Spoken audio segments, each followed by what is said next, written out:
12월 8일 월요일. 오늘이라는 선물. 우리는 흘러가는 시간 속에서 하루하루를 살아갑니다. 그 하루에 최선을 다해야 합니다. 1년의 가치를 알고 싶다면 학점을 받지 못한 학생에게 물어보십시오. 한 달의 소중함을 알고 싶다면 미숙아를 품에 안은 어머니에게 물어보십시오. 한 주의 가치는 신문 마감에 쫓기는 편집자들이 가장 잘 압니다. 한 시간의 무게는 사랑하는 일을 기다리는 사람에게 물어보면 됩니다. 1분은 열차를 놓친 사람에게, 1초는 사고를 가까스로 피한 사람에게, 그리고 1000분의 1초의 소중함은 은메달에 머문 선수에게 물어보십시오. 모든 순간에는 그만의 이유와 가치가 있습니다. 지금 당신이 함께하는 이 시간도 마찬가지입니다. 소중한 사람과 나누는 대화, 한 모금의 커피, 그 모든 것은 되돌릴 수 없는 선물입니다. 시간은 누구도 기다려주지 않습니다. 어제는 이미 지나간 이야기이고 내일은 아직 오지 않았습니다. 그러니 오늘이야말로 하나님이 주신 현재이자 선물입니다. 오늘의 삶을 허투루 보내지 마십시오. 당신의 오늘이 누군가에게는 평생의 위로가 될지도 모릅니다. 오늘의 말씀. 너는 내일 일을 자랑하지 말라. 하루 동안에 무슨 일이 일어날는지 내가 알 수 없음이니라. 오늘의 만나. 하나님이 우리에게 주신 가장 확실한 시간은 지금 이 순간입니다. 오늘을 감사함으로 살아내는 것이 진정한 지혜입니다.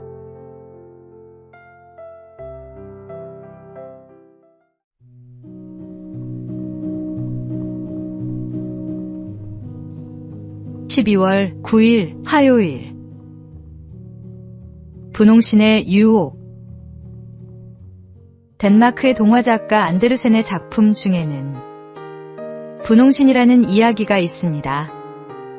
한 소녀가 아름다운 분홍색 신발에 마음을 빼앗겼습니다.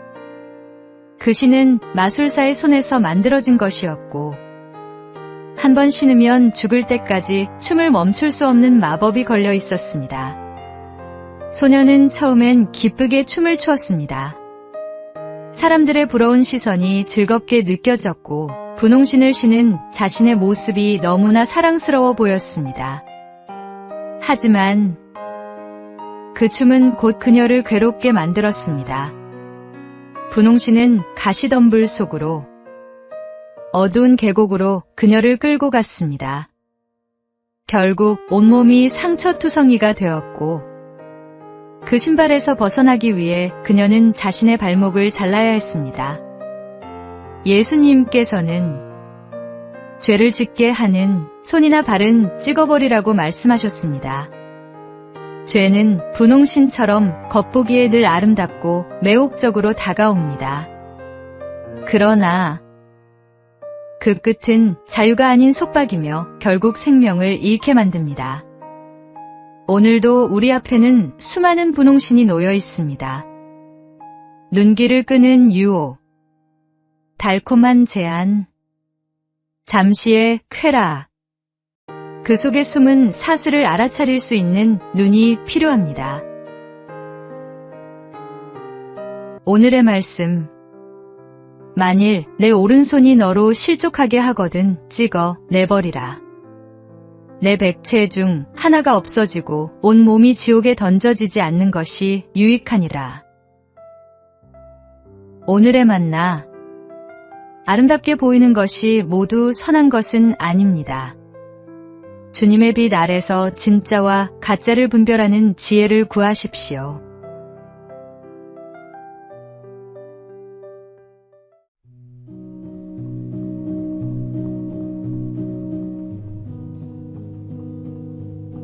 (12월 10일) 수요일. 한 평생을 바친 길.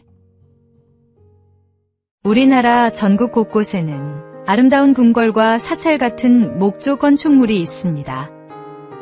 이런 건물을 짓기 위해 나무를 다루는 사람이 목수인데 그 중에서도 목조 건축물의 설계와 시공, 감리까지 모든 과정을 책임지는 사람을 대목장이라고 합니다.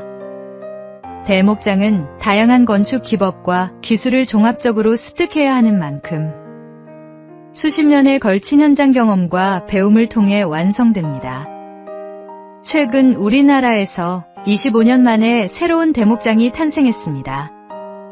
김영성, 이광복, 조재량 씨가 그 주인공입니다.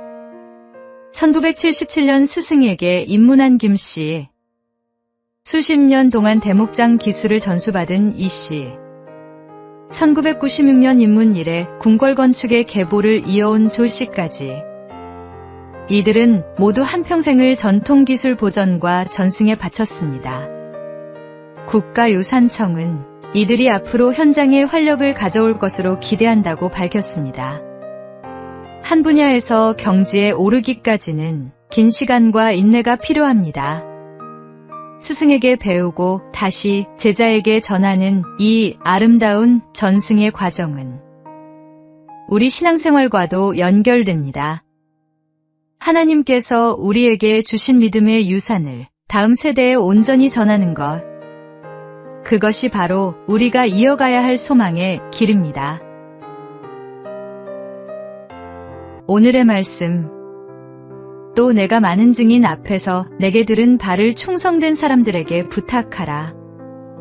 그들이 또 다른 사람들을 가르칠 수 있으리라.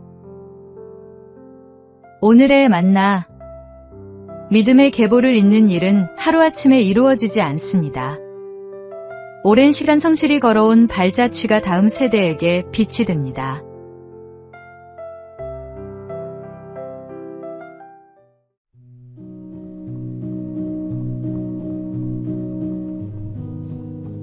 (12월 11일) 목요일.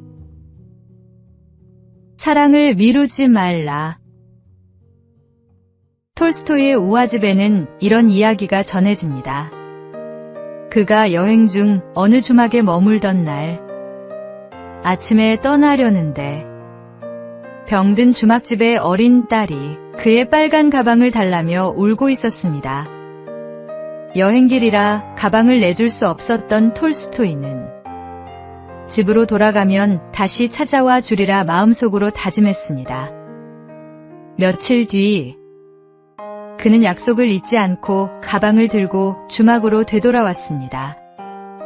그러나 이미 아이는 세상을 떠난 뒤였습니다. 톨스토이는 깊은 슬픔 속에 아이의 무덤을 찾아가 가방을 놓고 묘비에 이렇게 새겼습니다. 사랑을 미루지 말라. 누군가에게 무엇을 주거나 따뜻한 말을 건네거나 작은 행동 하나를 하려 할 때 그때가 바로 그 시기입니다. 다음에 하지라며 미루는 순간 그 기회는 다시 오지 않을지도 모릅니다. 당신이 지나쳐버린 그 한 사람의 마음이 외로움에 상처 입고 쓰러질 수도 있습니다. 오늘 하루 톨스토이의 후회를 마음에 새기며 사랑의 지각생이 되지 않기를 다짐해 봅시다. 지금 이 순간 사랑을 행동으로 옮기십시오. 오늘의 말씀. 내 손이 선을 베풀 힘이 있거든 마땅히 받을 자에게 베풀기를 아끼지 말며 내게 있거든 이웃에게 이르기를 갔다가 다시 오라. 내일 주겠노라 하지 말며. 오늘의 만나. 사랑은 언제나 지금입니다. 미루어둔 사랑은 결국 사랑이 아니라 후회가 됩니다.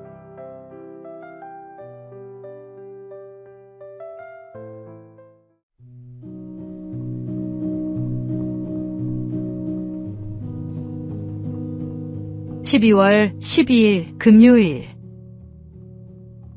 탐욕이 무너뜨린 왕국. 샘 뱅크먼프리드.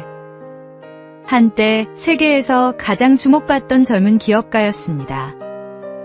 암호화폐 거래소 FTX를 설립하고 세상을 바꾸겠다는 이상을 내세워 수십억 달러의 자산을 쌓았습니다.